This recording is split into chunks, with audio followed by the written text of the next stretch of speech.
NASA's Space Shuttle is the most complex machine ever built, making it one of the world's most expensive vehicles. But then it does travel 25 times faster than a speeding bullet, and it carries cargoes worth tens of millions of dollars. It's the world's first reusable spaceship. On each mission, it flies around 6.5 million kilometers. But no matter how clever the rocket scientists behind it are, this incredible feat of engineering wouldn't have been possible without a church organ, a German U-boat, tram tracks, a camera, it's mega, and a cannonball.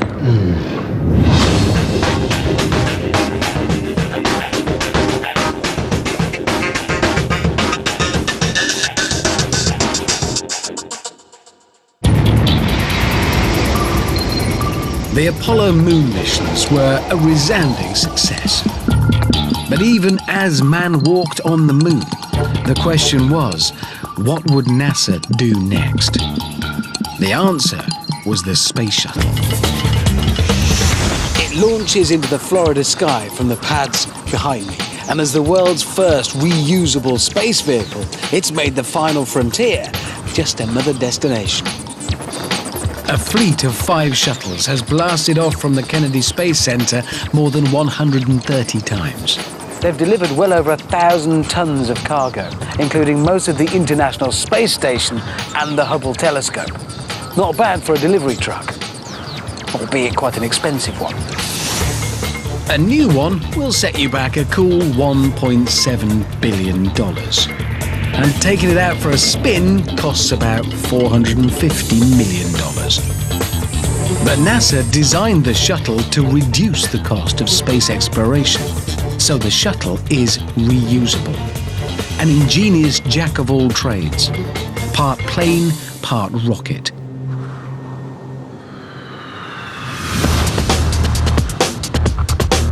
I've come to look behind the scenes. Only astronauts or rocket engineers get close to the shuttle. This is the place where it starts, so next stop, space. But as they prepare for the shuttle's last ever launches, NASA has given me special access to see how it really works. To get to grips with the shuttle on a much smaller scale. The gift shop comes in pretty handy. What most of us think of as the shuttle is this bit, the white plane that carries astronauts and cargo. It's actually called the orbiter, and that's the bit that goes into space. At the back, it has 3 engines. They're big and they're thirsty, and the fuel for those is stored here in this orange fuel tank. But even together, that whole combo isn't enough. So, 2 solid rocket boosters are fitted to the side to provide more thrust. So that's 2 different forms of propulsion going on. The orbiter's 3 main engines burn furiously during the shuttle's 8.5-minute ascent into orbit.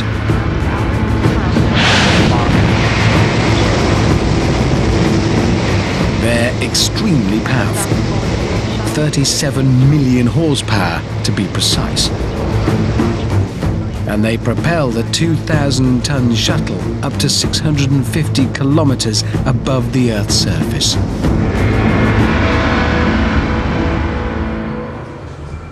NASA has allowed me into the workshop where they overhaul the engines. This is our main engine shop. This is where it all happens. This is where we prepare all these motors after they've flown to reinstall and get ready to go again. And these are there. Mike Cosgrove is no ordinary grease monkey. He's one of NASA's elite rocket scientists. These are the next set of engines we're going to be installing. We're finishing up the processing on those. They've flown and gone through our shop here and been completely refurbished, and we're just putting the final touches. So these are being used next? This will be used next. This isn't a one-shot deal, is it? No, this is a reusable engine. Some of these motors have flown up to 25 times. 4 million miles per trip. This could be 100 million miles on. Absolutely. Probably time for service. These engines don't just travel enormous distances, they withstand extreme temperatures. Without any protection, they would self-destruct. temperatures exceed 3,300 degrees C, or 6,000 degrees Fahrenheit. At 6,000 degrees, what would they do? Normal metals would melt. Yeah. Gone. And that is a problem. Engines that melt will never do the job they're supposed to do. To stop this from happening, the rocket scientists turned to much simpler machines. Ones that blasted air through church organs back in 19th century Britain. And this is the job those machines had to do. Right, to work. This is the lever, those are the bellows. I pump the lever, it puts air into the system. And there you have it, the original Hammond organ. You see that? Yeah, okay. Can resist it.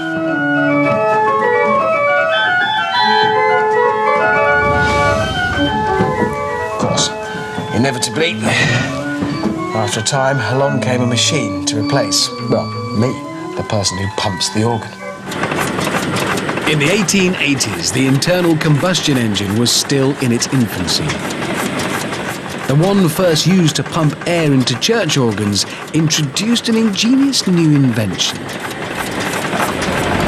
And it would have been a machine very much like this one that replaced me, driving the bellows to provide air for the organ. It's a single-cylinder internal combustion engine. But it had a problem, like all internal combustion engines, and the clue is in the name, internal combustion. It's an explosion going on inside it, here.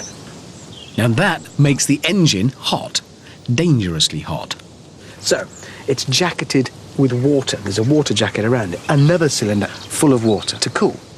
Cold water is constantly circulating round the hot engine, removing the heat. This was the first cooling system for an internal combustion engine. It's a primitive version of what NASA uses on the Shuttle. But while water can cool one of these engines, it's never going to do the job for NASA.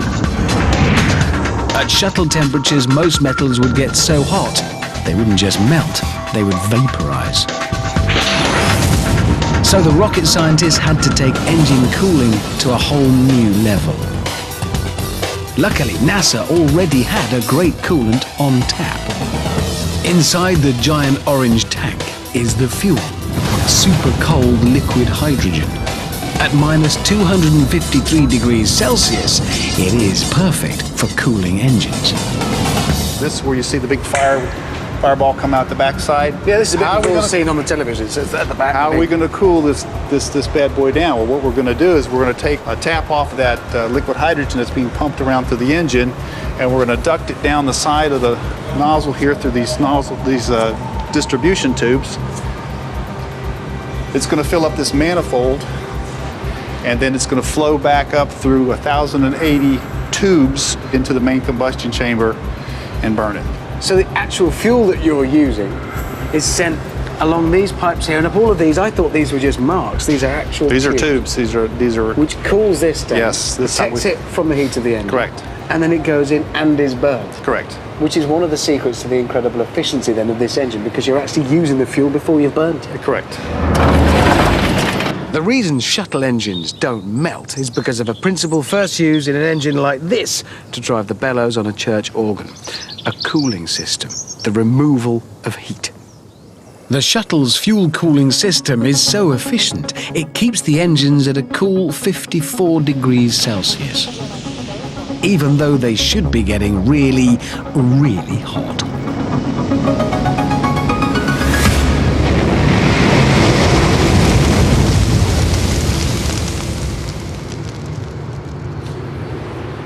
But even the staggering power produced by the most efficient engine in the world isn't enough on its own to get the shuttle into space. At liftoff, the shuttle is just too heavy. The engineers needed more power, but they had to limit the weight. It's a tricky thing to get right. To get more power, you need more engines and more fuel. More engines and more fuel means it's heavier. So the shuttle is fitted with these boosters. These are solid rocket boosters, or SRBs, and they have a great power-to-weight ratio. And as the name suggests, the fuel they burn isn't liquid, It's solid. And it's very, very explosive. The height of a 15-story building. These are the largest solid rocket boosters ever flown. When the fuel is lit, all those elements produce about 1,300 tons of thrust. About the same as 17,000 Formula One car engines. To get that amount of power, the fuel has to burn at incredible temperatures. The secret ingredient takes us back to tram tracks. In the 19th century, tram tracks were just bolted next to one another, and the gaps between them made for a bumpy ride. Then in the 1890s, German chemist Hans Goldschmidt invented a way to weld tracks together. Goldschmidt discovered that he could create an intense heat by burning something you might not expect to burn at all: aluminium. First used in Essen, Germany, aluminium welding made for a much smoother ride and revolutionized tram lines across the world. It's the intense heat of burning aluminium that NASA exploits. Burning even a small amount can be hot enough not just to fuse steel, but to cut through it, which is why I have one of these. It's an aluminium lance, made out of aluminium foil, as you'd find in the kitchen. Lots and lots of it rolled very tightly here into fine tubes, wrapped in yet more aluminium foil. Obviously, this is something you don't want to be trying at home in your kitchen, but you probably don't have the other ingredient you need anyway, which is compressed oxygen. That's over there in the tanks. So, oxygen flows along the pipes, along my aluminium lance. Up here, I ignite it, the aluminium burns. In theory, once lit, this should burn at least 2,500 degrees C. So it should be around about half as hot as the sun. But can my homemade lance make an impact on solid steel? Right, only one way to find out. Enough talking, let's do it.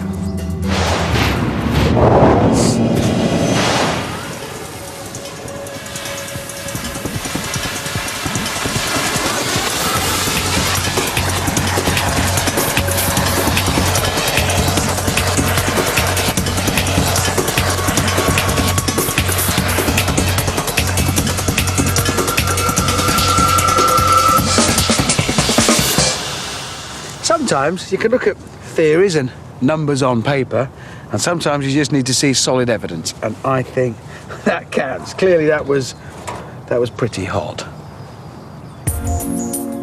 Burning aluminium provides enough heat to cut through steel and weld tram tracks together. And it's the vital ingredient for the Shuttle's solid rocket boosters. Of course, the SRBs aren't just full of aluminium foil. There is other stuff in there as well, although you wouldn't want to wrap your sandwiches in any of it. Ammonium perchlorate to provide oxygen for combustion. Iron oxide, rust, to help it burn. It's the powdered aluminium, though, that creates super high temperatures. High temperatures turn the solid fuel into vast amounts of gas. And it's this gas that makes the rocket move. Because when a lot of gas is forced through a narrow nozzle, you get thrust. It's the same thing that happens when you let go of a balloon. The air inside is squeezed and shoots out this way. So that's a push. There's an equal and opposite reaction, which means a push this way. So the balloon goes that way. The challenge for NASA was to make a rocket that has as much thrust as possible right at the start, when the shuttle is at its heaviest.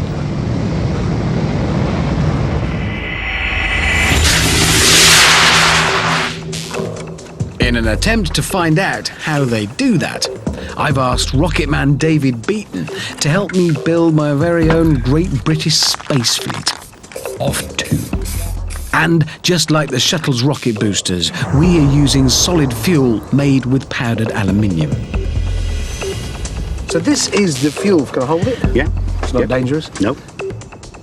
There's the same amount of fuel in each rocket, which will burn along its entire length. But the fuel with the hole down the middle should burn faster. more fuel will be on fire at once. So the rocket should fly faster right from the word go. So because that's burning faster, the same load... The same load, yeah. Burning faster, yeah. The power is given more quickly. This will give a real good peak of power, and as it burns out, it will also progressively increase the thrust as well. Yeah. And will that make a visible difference? Oh, yes. Yeah. Can we test it? We can. Can we have a race? I would think so.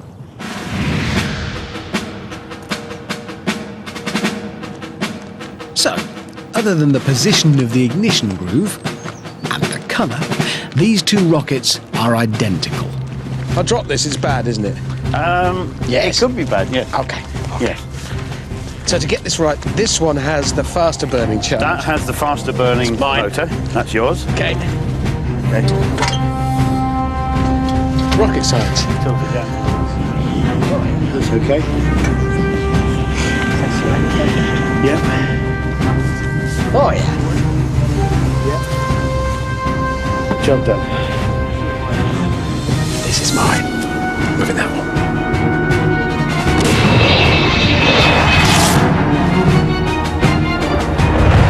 We'll arm the system.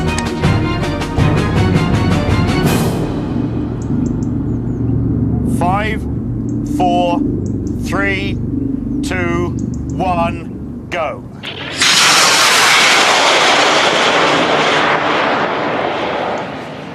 In just 10 seconds, the red rocket shoots 600 meters into the air. I think that was quite clear that the red one was a lot faster. The red rocket's fuel burns much faster, because more of the fuel is on fire at once. This means more hot gas is produced in a shorter time, which gives this rocket more thrust.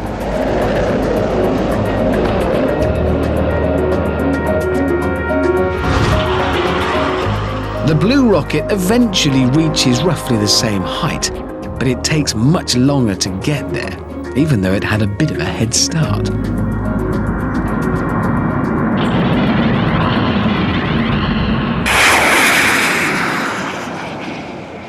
It was visibly quicker. It was, and that's just a faster burn. That's what That's just a fast burn. But same energy release, just same released energy more release, quickly, just released more quickly. Got to find them now, obviously. Yes. Yeah. NASA's shuttle engineers need maximum thrust, so they go for a bigger, faster burn, like the red rocket. At launch, each booster is burning fuel at the unbelievable rate of 5 tons every second. They burn for about 2 minutes. Then they're jettisoned.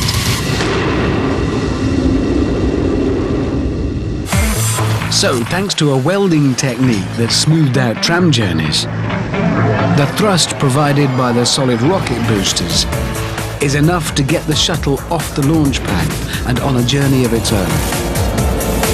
Hundreds of kilometers into space. But the rockets are so powerful that they create a very dangerous problem of their own. At liftoff, the exhaust gases that generate thrust also generate phenomenal sound energy. This is so powerful, it can have fatal consequences.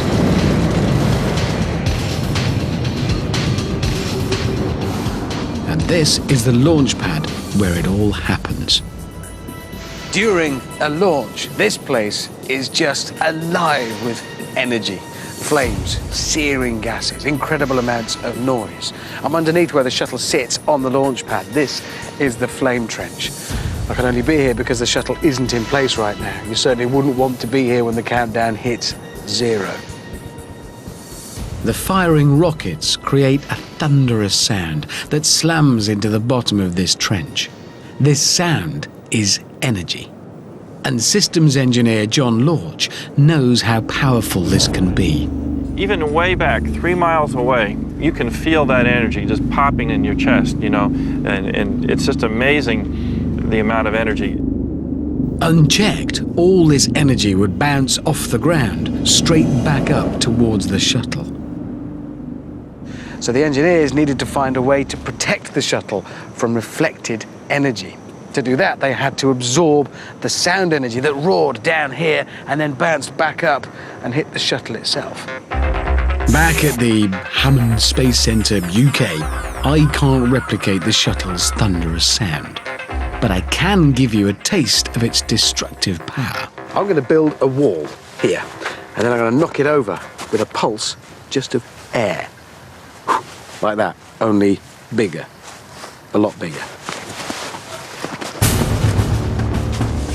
I'll just use the half one on the end. Look, I made a neat job of that. That's the wall built, and over here is what I hope is going to blow it over. A vortex cannon. First, we need to do a little test run. 3, 2, 1.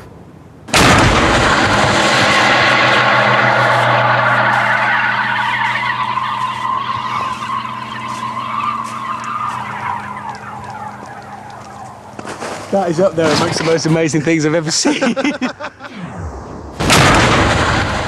An explosion in the base of the cannon creates a single pulse of air the shape of a donut. Unlike sound that moves in a wave, the vortex flies through the air like a missile. The vortex has a lot of energy, but can it knock over my wall? So Jim's now charging it with acetylene, ready to make our explosion. Don't overdo it, will you? This is going to have to be one hefty puff of air. Thank you very much. If we're ready, everyone, in 3, 2, 1.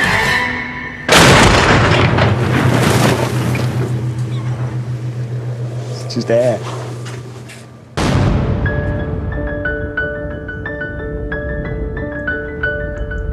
Slow motion allows us to see the vortex as it travels through the air at over 320 kilometers an hour.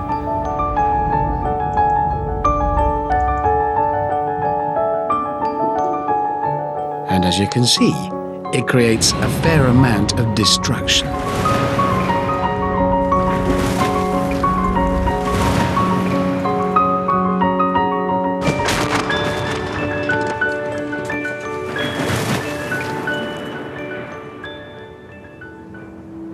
The shuttle's problem is much bigger. Its exhaust gases jet out at about 4,000 kilometers an hour, producing vast amounts of sound energy as vibrations. The engineers needed to find a way to protect the shuttle. NASA turned to a system that connects the shuttle to U-boats via bubbles. Acoustics expert Tim Layton from the University of Southampton shows me how. What we have here is our very own mini sonar system. A tube of water, a speaker at the bottom that plays cheeps of sound, and at the top a special underwater microphone that will pick them up. You can hear the sound cheeps, and they're represented on screen here. I'm going to introduce bubbles in here, because bubbles are really powerful at absorbing sound. So here we go. So this is the key thing to watch. That cheep is going to disappear. All right. So here we go. So you're literally just blowing bubbles into it with the machine? Yeah. All right, I can hear that. But look at the screen. It's gone. The bubbles that you can see in the pipe are killing off that sound entirely. We're still playing the sound cheeps through the water, but even the smallest bubbles are stopping the microphone from picking them up. There's nothing And it's in still there gone. now. We still wait. Are they enough to stop it? Yep. But there's hardly any. So these tiny, Yep. almost microscopic bubbles Killing are off all that completely sound. killing the sound on there. So bubbles absorb sound. But how does that help submarines? World War II, the German U-boat fleet is under attack. The Germans want to make their subs untraceable to the Allied destroyers and their sonar systems. The Allied sonar worked by sending out sound cheeps from their ships and then waiting for the echo to bounce back from a solid object. This could tell them where the German subs were. If the Germans could absorb the sonar tubes, no echo. They would be invisible. So they created rubber tiles to glue to the sides of their subs. Tiles with bubbles in them. This is a genuine World War II lining from a German submarine. And you see it's stuck onto the submarine this way. This side is smooth, but this side has holes in, has voids in. The holes trap air, creating thousands of little bubbles. When a sonar ping comes and hits this, these absorb the sound in the same way that those bubbles did. So bubbles can make German U-boats invisible. But the Shuttle isn't underwater, obviously. And it has a bit more than just cheeps of sound to deal with. To absorb the phenomenal noise of firing rocket engines, NASA turned sound absorption on its head. Instead of air in water, they put water in air. Tim's got another tube with just air in it. We're still sending cheeps of sound through it. But this time we're going to try to block them with a mist of water droplets. This one into this one, water into ice. Okay, so pour that in there, and it makes fog.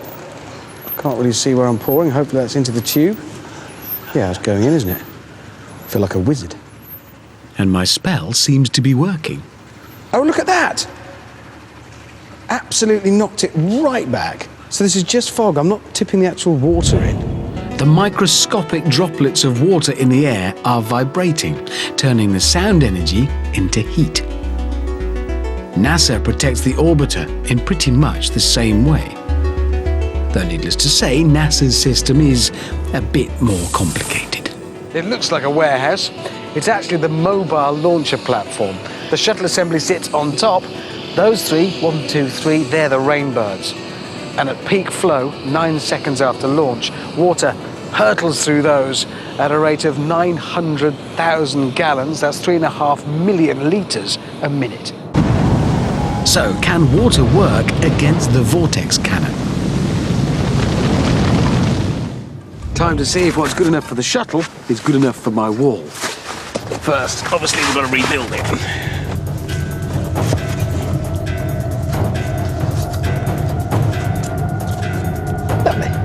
Next, we need water. This is our Rainbird. Pretty simple setup. I'm not saying every home's got one, but essentially it's got pumps here, pumping water from the lake up through those pipes and out to the top there, where a sprinkler arrangement creates basically a wall of water. The blast I'm about to fire has exactly the same power as before. But this time, there's a curtain of water between the cannon and the blocks. Okay, if we're ready, everybody, in 3, 2, 1.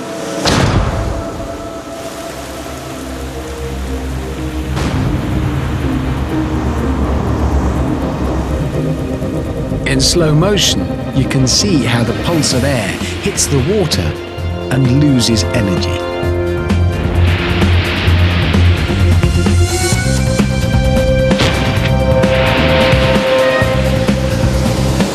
Well, look at that. I think we can safely say, top marks, NASA, well done. Their theory works, as I just proved. They'll be grateful. I mean, it really did work. By using billions and billions of drops of water to disrupt the energy pulse, the NASA engineers are able to protect their precious orbiter and its payloads. And it's all thanks to the power of the bubble.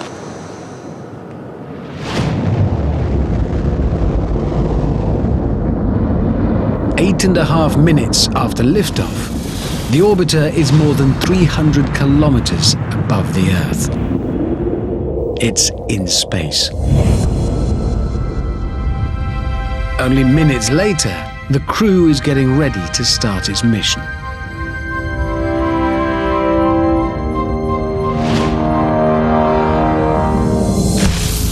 The orbiter was designed, basically, to be a delivery van.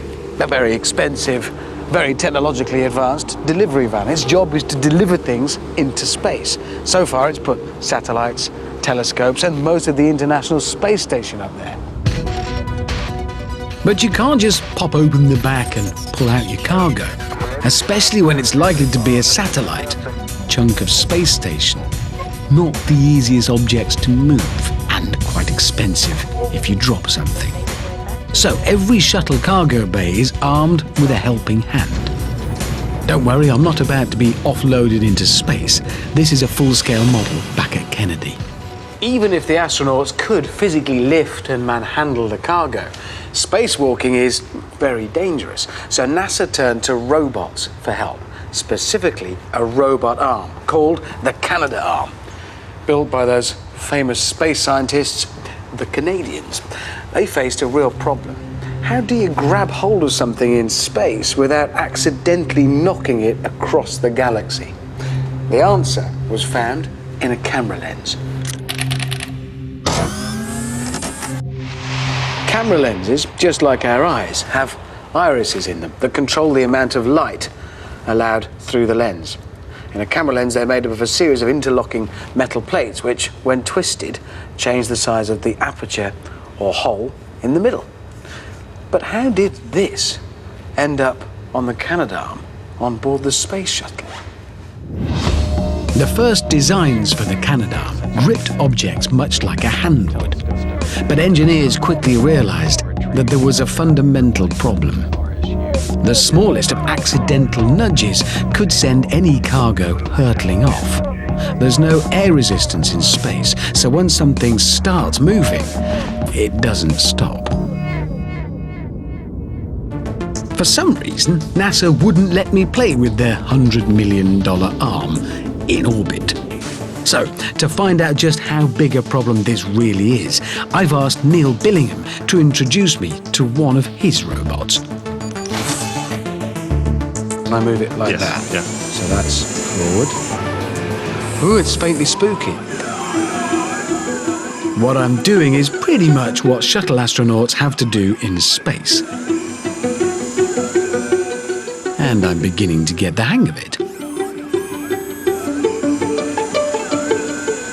See if I can scratch my nose a bit. It's annoying. It's the best thing I've ever played with. It's mega. On Earth, the claw on the end can open and close, making it a perfect tool for grabbing things. I'll close the gripper and then the other one will open it. I'm glad I didn't do that when my nose was in it. So this claw arrangement here, clearly a very useful multi-purpose device here on Earth. How would it work in space? Well, we can find out because I've constructed here my very own satellite. The helium balloon does behave a bit like a weightless satellite in space. So it's very hard to grab hold of. And I'm not just making this up. Peter Stibrani is a Canadarm expert. Okay, so it's in position, I'm going to go for a grip. Well, that's not worked at all. That's also given it a little bit of a shove. I presume in space that would be really bad news, wouldn't it? Certainly, you could push your target away from you. And if we were in space, that would have just kept going. One wrong move on the real 15-meter long arm, and I could send millions of dollars worth of satellite racing out of reach. Somebody would be cross. NASA needed a new way to grab hold of things in space. One with 100% accuracy. Then one of the engineers working on the robot arm had a eureka moment. A keen photographer, his inspiration was the camera iris. And I have a mini version of what he helped design to go into space. Like a camera iris, it rotates, but instead of interlocking plates, it has 3 wires that close in. And almost straight away, I've captured what it is I'm after. I reckon. There's my space telescope. Caught. It took me seconds to do it. Why is it so much easier with that than it was with just an ordinary grab? The initial volume that it can grab is very large. So all you have to do is make sure that your target is somewhere in there, and you don't have to do a lot of alignment. The end of the real Canadarm is 20 centimeters in diameter. So as long as I get it within that area, it can only possibly be gripped because it just tightens it down and puts it in the right place. And it could be at the wrong angle, it could be off, it could be backwards or forwards, and it doesn't really matter that much. Once locked tight, astronauts can easily maneuver a chosen satellite. Since 1981, astronauts have used the Canadarm to grab the Hubble telescope, transport over 200 tons of space station into orbit, and commute in style. Thanks to a simple camera iris, the Canadarm is now a vital part of all shuttle missions.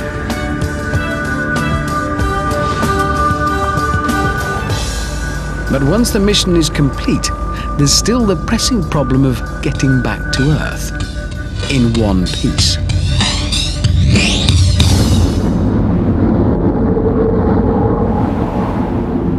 The return journey is one of the most dangerous parts of any shuttle mission. And it can be fatal, as every astronaut is all too aware.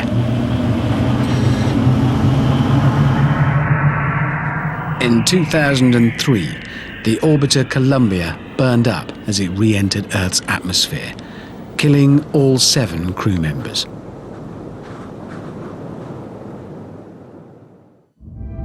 The problem is the incredible speed. At re-entry, the orbiter is travelling at 27,000 kilometers an hour.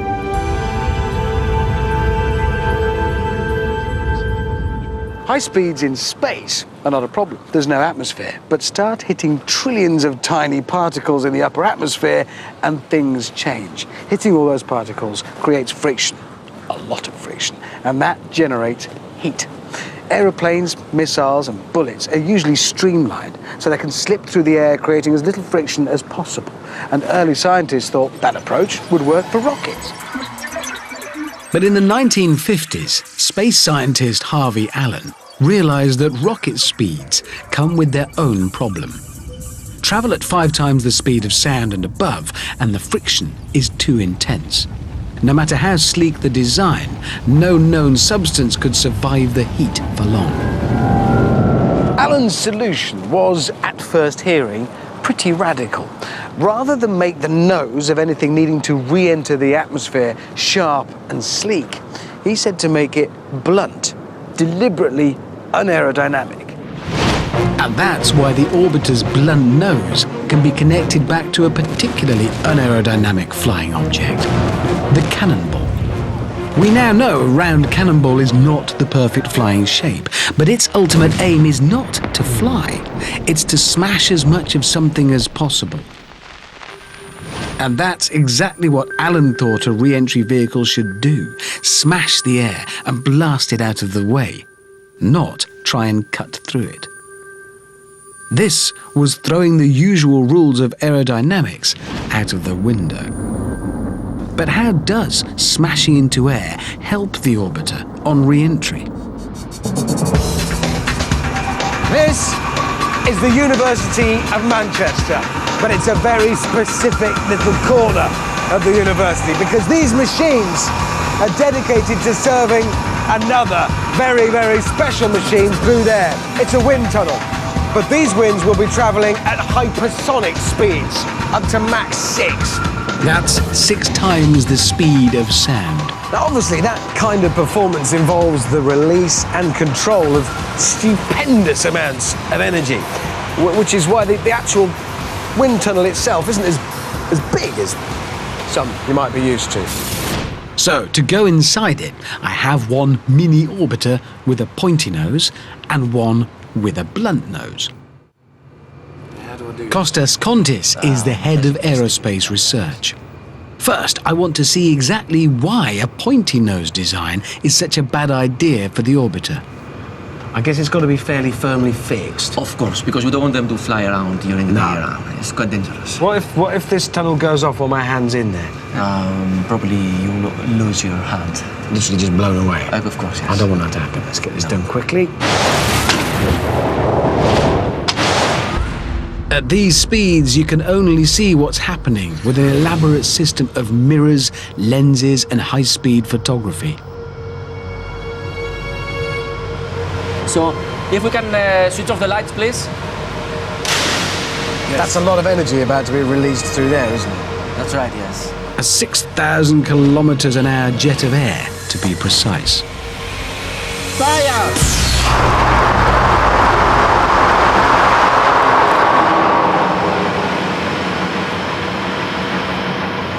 That was strangely frightening. Right, well, let's get that image up and have a look.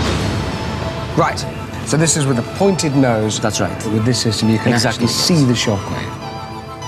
The air around the nose is compressed so much that it forms superheated shockwaves. It actually hits the wings. So that's the tricky part, because it's quite dangerous.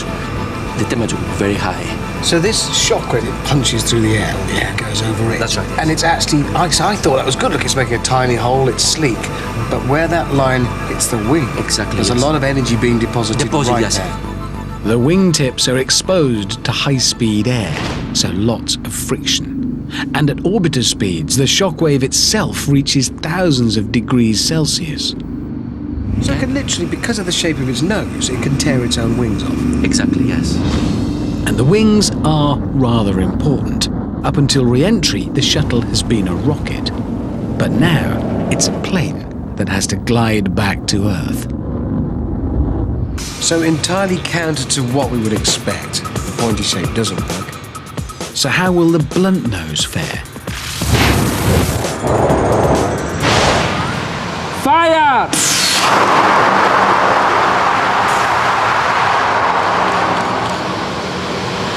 Okay, that's it. Okay, lights up. Right, moment of truth. This is where we see, hopefully, some difference. Go on then. Okay, let's press the button. Okay. Whoa! You see? Well, that couldn't be clearer, could it? With a blunt nose, the shockwave misses the wings completely and deflects high-speed air away from the orbiter's wings. So, no friction. And it's completely counterintuitive. I just would not guess that if I was sitting down to design something to re-enter the atmosphere, I would immediately think, well, pointed is best. That runs against everything that your kind of instinct tells you. So, thanks to a cannonball, blunt is best for re-entry. But as is seen in this actual footage from the orbiter's cockpit, the shockwave around the craft glows intensely. At Mach 25, it's superheated to 5,500 degrees C. It might not touch the orbiter, but as you can imagine, it still makes it pretty warm. So at NASA's Kennedy Space Center, scientist Martin Wilson is in charge of producing heat-resistant tiles to protect the space vehicle. Heat. It's very hot. So this essentially is a kiln. Yes, this is one of the kilns that we use in the various heat treatments of the tiles during manufacture. And what sort of temperature is it in there? The temperature inside the kiln is 2,200 degrees, about 1,160 centigrade. And these are actually the materials from which the tiles are made. Picked it up. It's pure silica. But it's just come out of there. It just came out of there. Seconds ago. Still very, very hot. Have you got special hands? Can I do that? No, you can do that and touch it only by the corners. That's just come out of that kiln. That's astonishing. You can still see the energy that's bouncing around inside. Silica cools down very fast at its edges. But because the tiles are effectively a silica foam, they're also full of air, and this makes them great insulators. So thanks to these heat-resistant tiles and cannonballs, the orbiter completes re-entry and glides in for landing. It touches down at just 350 kilometers an hour. So, after a journey of some 4 million miles at about 23 times the speed of sound, the orbiter, the final part of the shuttle, is safely here, back on Earth. Over 3 decades, NASA's shuttle fleet has traveled over 800 million kilometers. It's taken mankind into space to orbit our world and push the frontiers of our knowledge. And it owes its engineering DNA to a church organ, a German U-boat, tram tracks, camera and a cannonball.